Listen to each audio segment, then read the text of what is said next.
میرے بھائیوں ابھی شادی ہو کے 1 سال گزرا تھا، 1.5 سال گزرا تھا، اللہ نے گود بھر دی، خوشی دے دی، تو یہاں سے فون جا رہا دادی کا، بیٹا آیا ماشاءاللہ، ذرا اچھے سے چھوچک کا انتظام کر لیو۔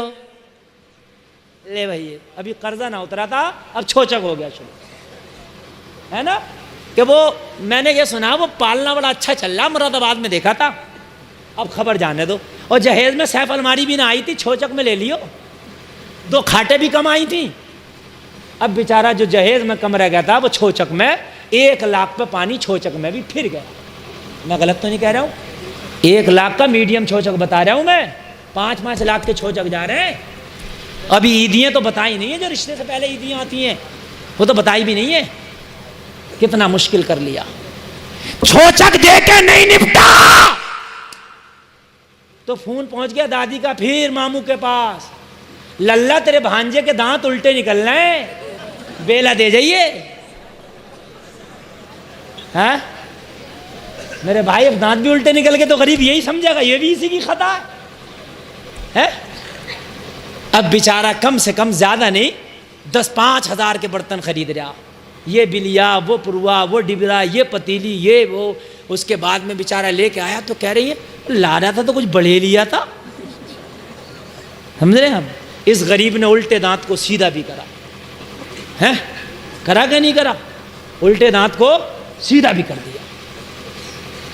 اب بیچارہ قرضہ لے دے کے نپٹا تھا، چھوچک کو دانتوں سے نپٹا تھا، تو میاں 15-20 سال تو ایسے گزر جاتے ہیں۔ اس کے بعد میں ادھر سے خبریں آئیں کہ اب رشتہ کر رہے ہیں اپنے بچے کا، بھات کی تیاری کر لو، ہے نا؟ اب بھات نوتنے آیا گیا، پہلے تو نتا ہے وہ پورے محلے میں، بڑا خطرناک ہے بھات بھی۔ نوتنے آئیں، پورے محلے کو مٹھائی کھلا دی، اب پیسے اکٹھے ہو رہے ہیں۔ اس کے بعد میں بھات آ گیا، بھائیے نے کہہ دیا چلو دیں گے، تو پورا حساب کرنے کی غرض سے بیچارہ تیار ہو گیا، سمجھے؟ کچھ لوگ تو خاموشی سے بھات دیتے ہیں، مگر کچھ لوگ تو اتنا سنا کے بھات دیتے ہیں، ٹرالی میں ڈھول رکھا جائے گا، عورتیں بیٹھیں گی بھات جا رہا۔ اب تو کم ہو گئے، پہلے تو میاں پورا راستہ گانا بجاتے ہوئے بھات جاتا تھا۔ ہاں میں غلط تو نہیں کہہ رہا ہوں؟ بھات جائے گا، عورتیں ڈھول کے رکھ کے جی میک لگا لیتی ہیں، میک۔ اب بھات جا رہا میاں، پورا سیہور کا اڈا، رامپور، اجیت پور سب دیکھ رہے ہیں کہ بھات گیا۔ جب بروالے کا پچھواڑا آیا تو بھات اندر نہیں آیا، وہیں رک گیا۔ ارے بھائی آتا کیوں نہیں؟ بولے اب ہمیں ریسیو کرنے آؤ۔ تو یہاں سے ٹرالی سٹارٹ ہوئی، یہاں سے لڑکیاں بیٹھی، ڈھول رکھا، ایک دم نکلی، کون ٹکر لے لے گی، سب جس کا آواز ہائی فائی وہ بیٹھی، ادھر سے ٹاپ کے وہاں بروالے کے اس کونے پہ پہنچ گیا، اب یہاں ٹکر ہو رہی ہے بھات کی، یہ لینے آئی تھی اور یہ دینے آئی تھی بھات، بڑی کرنی ٹکر ہوتی ہے تھوڑی دیر۔ ہمارے گاؤں میں ایک بھات آیا تو ایک حاجی جی کو نشہ چڑھا، اس حاجی جی نے کیا کرا، ٹرالی پہ تخت رکھے اور تخت پہ بھڑیلے نچائے، اور حاجی جی تھا، حاجی جی، ہاں عمر تھی اس کی 60 سال۔ میں نے کہا کیا کر رہا حاجی؟ بولے وہ میں بھات لینے جا رہا ہوں، ریسیو کرنے۔ تخت رکھا ٹرالی پہ بھڑیلے پورے گاؤں میں نچائے، اور پورے گاؤں میں نچانے کے بعد میں کہنے لگا مونچھ اونچی ہو گئی میری۔ میں نے کہا بیٹے مریے، فرشتے نیچی نہ کر دیں جب کہنا، اتنی نیچی کر دیں گے کہ ایک گرز ماریں گے نا تو 70 گز زمین میں گھسیڑ دیں گے۔ کر مونچھ اونچی کتنی کرے گا اونچی، سمجھ رہے ہو؟ بھات لایا جا رہا۔ اب اس کے بعد میں بہت دیر تک بھات گایا گیا، پھر یہ ہوا وہ ہوا، بھات دے کے نہ نپٹا تھا بھیا، بہن بات پھیرنے جا رہی ہے۔ تو لیا کیوں تھا جب پھیرنا ہے؟ تو بات ہے کہ نہیں ہے یار؟ ارے کبھی تو پنڈ چھوڑو گے کہ نہیں چھوڑو گے یار؟ اب بھات پھیرنے جاگی وہ، اب بھات پھر رہا آسان کہ بھات پھرنے میں بھی 20,000 خرچ ہو جائے، ہاں 20,000 خرچ ہو جائے بات پھرنے میں بھی۔ حجی حد یہ ہے کہ اگر بہن کا انتقال ہو گیا نا، 4 بیٹے بھی جوان ہیں تو دیکھ رہے ہوتے ہیں کفن کے پیسے بھی ماموں دے گا، اور لوگوں شرم نہیں آتی؟ 4 بیٹے جوان ہو، ماں کے ہٹے کٹے ہو، اور کفن ماموں سے لے رہے ہو۔ ارے منع کرو، ارے ماں میری ہے، اس کے قدموں کے نیچے جنت میری ہے، ارے کفن دوں گا تو میں دوں گا، دفن کروں گا تو میں کروں گا، ماں کے خرچہ کروں گا تو میں کروں گا. ماموں کا کوئی حق نہیں تھا آج کفن ڈالنے کا. آج کفن بھی ہم ماموں سے ڈلوا رہے ہیں. میرے بھائیوں ہم کہاں پہنچ گئے؟ کون سی دنیا میں ہم جی رہے ہیں؟ میرے بھائیوں نکاح کو آسان کرو. جتنا نکاح کو آسان کرو گے اللہ اتنا ہی زندگیوں کو آسان کر دے گا. میں عرض کر رہا تھا لوگوں شادیوں میں 50-50 ہزار ہمارے فضول خرچی میں اٹھ جاتے ہیں. ڈی جے میں، گاجے میں، باجے میں، آتش بازی میں، او میرے بھائیوں ویڈیو گرافی میں، اس میں اس میں. یہ سارے کام روک دو اور جب تمہاری شادی آئے تو یہ 50,000 کسی غریب باپ کو دے کے کہہ دو یار اس 50,000 سے اپنی بیٹی کا تو نکاح کر دے. جہاں امیروں کی شادیاں ہوں گی وہ غریبوں کی بھی. توجہ ہے میرے بھائیوں؟ تو میں عرض کر رہا تھا کہ حضرت ابو بکر خلیفہ ہیں. عمر کا جب ہاتھ اچھے ہوئے، حالات اچھے ہوئے، عمر کے گھر میں کشادگی آئی تو عمر نے خلافت کے آفس میں جا کے رجسٹر میں ایک غریب خاتون کا خرچہ گود لے لیا، اپنا نام لکھ دیا. توجہ بھائیو، بات سمجھ میں آ رہی ہے کہ نہیں آ رہی ہے؟ اپنا نام لکھ دیا عمر نے، اس کا ایڈریس لیا، پرچی جیب میں ڈالی. حضرت عمر دن میں اس کے دروازے پہ نہیں گئے اس لیے کہ مدینہ کے لوگ نہ دیکھ لیں عمر اس کی مدد کرنے آیا ہے. حضرت عمر نے سوچا جب رات کو مدینہ کے لوگ سو جائیں گے تو جب اس کی مدد کرنے کے لیے جاؤں گا تاکہ کسی کو پتہ نہ چلے عمر اس کی مدد کرتا ہے، تاکہ اسے شرم نہ آئے، تاکہ اسے حیا نہ آئے، تاکہ اسے شرمندگی محسوس نہ ہو. لوگوں رات آئی، حضرت عمر نے عشاء کی نماز پڑھی. عشاء کی نماز پڑھنے کے بعد قرآن کی تلاوت کی. حضرت عمر نے قرآن کی تلاوت کرنے کے بعد انتظار کرنے لگے سارے مدینہ کے لوگ سو جائیں. لوگوں رات کا آدھا حصہ گزر گیا، مدینہ کے لوگ سو گئے، سارے مدینہ کی گلیوں میں سناٹا چھا گیا. لوگ اپنے اپنے بستروں پر تھے، گلیوں میں سنسان ہے، گلیوں میں سناٹا ہے، راستے خالی ہے. لوگوں ذرا غور کرو، نبی کا غلام، مصطفیٰ کا غلام حضرت عمر اس کا ایڈریس لے کے اپنے گھر سے اس کی مدد کرنے نکلے ہیں، اس کی مدد کرنے کے لیے. حضرت عمر اس ایڈریس کے مطابق اس کے دروازے پر پہنچے اور دروازے پر جانے کے بعد حضرت عمر نے دستک دی. لوگوں ایک چھوٹا سا بچہ نکل کے آیا. حضرت عمر نے پوچھا بیٹا اپنی امی سے پوچھ کے آؤ تمہارے گھر میں کیا کیا ضرورت ہے. امی سے کہنا امی آج ہمارے دروازے پہ ہمارا نوکر آیا ہے، ہمارے گھر کے کام کر کے جایا کرے گا، ہمارے گھر کی جو ضروریات ہے آج سے وہ پورا کر کے جایا کرے گا. بیٹا اپنی ماں سے ساری ضروریات پوچھاؤ، جس جس چیز کی ضرورت ہے میں پوری کر دوں گا. اگر گھر میں جھاڑو دینا ہے میں دے دوں گا، پوچھا دینا ہے میں کر دوں گا، کھانا بنانا ہے میں بنا دوں گا، ارے تمہارے کپڑے بھی دھلنا ہے تو میں دھل دوں گا. آج کے بعد تمہارے ساری ضروریات میں پوری کرا کروں گا. حضرت عمر نے بچے سے کہا، بچہ اندر گیا. اندر ماں نے پوچھا بیٹا کیا ہوا؟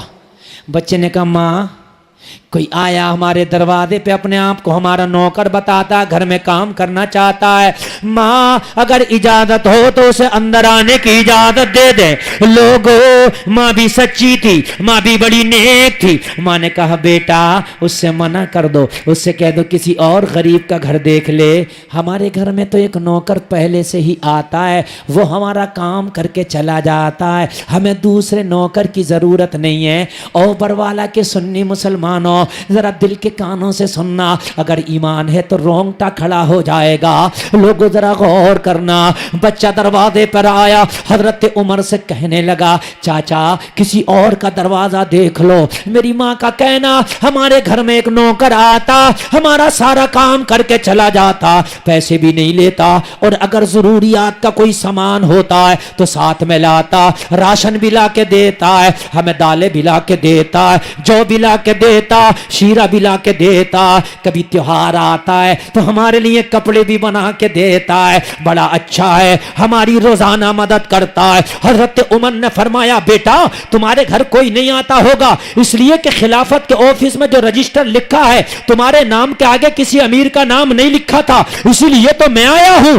لوگوں بچے نے کہا اس رجسٹر کو میں نہیں جانتا، مگر میں اتنا جانتا ہوں ہمارے گھر ایک شخص روزانہ آتا ہے، روزانہ ہماری مدد کر کے چلا جاتا ہے. حضرت عمر نے سوچا یا اللہ وہ کون ہے جو رجسٹر میں نام تک نہیں لکھا. یا اللہ اتنی خاموشی سے آتا چلا جاتا. ہاں جاؤ لے جاؤ خود ہی چلے جاؤ, ذرا بولو تو مت. جی معاملہ یار انہیں پتہ ہی نہیں دنیا میں ہو کر, تمہیں پتہ ہی نہیں تم دنیا میں آئے کیوں. بتائیے ایک ایک جملہ میں تقریر کا ویسے نکھار کے کر رہا ہوں. میرے بھائیو یہ جلسہ بڑا کامیاب جلسہ, تمہیں جانا چپکے سے اٹھ کے چلے جاؤ, کیوں گناہ میں شامل ہو رہے ہو, کسی کو لے کے جا رہے ہو. بچے نے کہا ہمارے گھر میں تو آتا ہے, تم چلے جاؤ کسی اور غریب کی مدد کر دو. حضرت عمر نے فرمایا بیٹا کون آتا ہے, اس کا نام. کہنے لگا آج تک اس نے نام نہیں بتایا. آتا ہے چہرے پہ نقاب ہوتا ہے, چہرے پہ نقاب ڈال کے آتا, آج تک ہم نے تو اس کا چہرہ بھی نہیں دیکھا, گورا ہے کہ کالا ہے, بوڑھا ہے کہ جوان ہے. میری ماں گھر میں ایک طرف بیٹھ جاتی ہے چھپ کے, ہمارے کپڑے بھی دھل دیتا ہے, ہمارے کھائے ہوئے برتن بھی صاف کر دیتا ہے, اس کے بعد جھاڑو پوچھا کرتا ہمارے گھر میں, اور جو ضروریات ہوتی ہے لکھ لیتا, لسٹ بنا لیتا ہے. جب دوسری رات آتی ہے تو ہمیں لا کے دے دیتا ہے. حضرت عمر نے فرمایا وہ مدینے کا کون شخص ہے جو رجسٹر میں بھی نام نہیں لکھا, خاموشی سے آتا. بچے سے پوچھا بیٹا اس کا آنے کی ٹائمنگ کیا ہے, بچے نے ٹائمنگ بتا دی. حضرت عمر نے دل سے سوچا کل اسی ٹائم آؤں گا, ملاقات تو ضرور کروں گا. وہ ہے کون اللہ کا نیک بندہ جو اتنی چھپ کے آتا ہے, وہ ہے کون اللہ کا نیک بندہ جو اتنی چھپ کے آتا ہے. لوگوں دوسری رات آئی, حضرت عمر نے عشاء کی نماز پڑھی, تھوڑا سا قرآن پڑھا. حضرت عمر نے بہت جلدی قرآن کو بند کیا, اس لیے کہ آج اسے بھی دیکھنا ہے کون آتا, اتنی خاموشی سے کون مدد کر کے چلا جاتا. لوگوں حضرت عمر اس خاتون کے دروازے پر آج دوسری رات میں آ کے کھڑے ہو گئے. کھڑے ہو کے دروازے پہ دستک دی. حضرت عمر کا دستک دینا تھا, وہی بچہ پھر نکل کے آیا, ننا منا بچہ ہے. حضرت عمر نے فرمایا بیٹا وہ تمہارے گھر کا نوکر ہے کہ چلا گیا. عرض کرتا ہے آج تو گھر ہی میں, ابھی ہمارے کھائے ہوئے برتن صاف کر رہا ہے, ابھی ہمارے کپڑوں کو دھل رہا ہے, ابھی ہمارے گھر میں جھاڑو پوچھا بھی کرے گا, اس کے بعد چلا جائے گا. حضرت عمر نے فرمایا بیٹا اسے میرے بارے میں نہ بتانا, جاؤ جاؤ خاموشی سے گھر چلے جاؤ. بچہ خاموشی سے گھر چلا گیا. لوگوں اندر جو کام کرنے والا تھا کام کر کے فارغ ہو گیا, کام کر کے فارغ ہو کے گھر سے نکل رہا تھا. حضرت عمر دروازے پہ کھڑے تھے, جیسے ہی یہ گھر سے نکلا حضرت عمر نے کپڑا پکڑ لیا, دامن پکڑ لیا. دامن پکڑ کے حضرت عمر نے بولا کون ہے جو اس خاتون کے بچوں کا سارا کام کر کے جاتا ہے, ان یتیم بچوں کو کھانا کھلا کے جاتا ہے, ان یتیم بچوں کے صاف کپڑے کر کے جاتا ہے, ان یتیم بچوں کے ساری ضروریات پوری کر کے جاتا ہے. اے مدینے میں رہنے والے ذرا چہرے سے کپڑا تو اٹھا, ذرا چہرے سے پردہ تو ہٹا. تو ہے کون, تیرا مکھڑا دیکھنا چاہتا ہوں, تیرا دیدار کرنا چاہتا ہوں, تیری زیارت کرنا چاہتا ہوں. لوگوں گھر کے اندر سے آنے والے نے رو کے کہا عمر عمر راز میں رہنے دے, بس میرا مولا جانتا ہے, میں جانتا ہوں میں کیا کرتا ہوں. عمر میں کسی کو دکھانا نہیں چاہتا, کہیں میدان محشر میں میرا مولا یہ میرا کام میرے منہ پہ نہ مار دے کہ تو نے دکھانے کے لیے کیا تھا, دنیا میں لوگوں نے دیکھ لیا, اب میرے پاس اس کا بدلہ نہیں ہے. عمر مان جا, میرے چہرے کو بے نقاب نہ کر. عمر مان جا, میرے چہرے سے پردہ نہ ہٹا. عمر مان جا, میرا راز راز رہنے دے.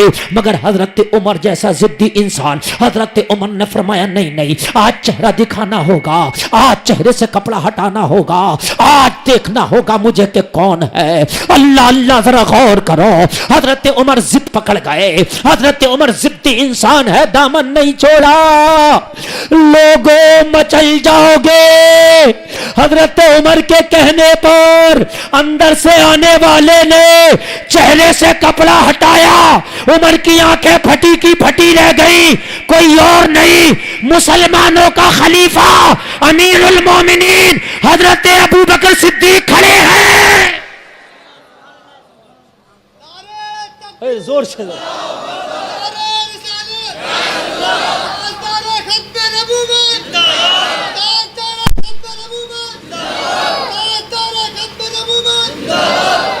ہائے ہائے, مسلمانوں کا خلیفہ کھڑا ہے. حضرت ابو بکر کی آنکھ میں آنسو ہے، عرض کرتے ہیں عمر تو نے میرا راز کھول دیا۔ حضرت عمر نے فرمایا ابو بکر جب بچوں کی مدد ہی کرنا تھی تو رجسٹر میں نام تو لکھ دیتے۔ حضرت ابو بکر نے فرمایا میں نے نام بھی اس لیے نہ لکھا تاکہ جو میں کام کرتا ہوں اس کی خبر رجسٹر کو بھی نہ ہو، میں جانوں میرا مولا جانے اس کی خبر رجسٹر کو بھی نہ ہو۔ ہائے ہائے ہائے، یہ اسلام ہے۔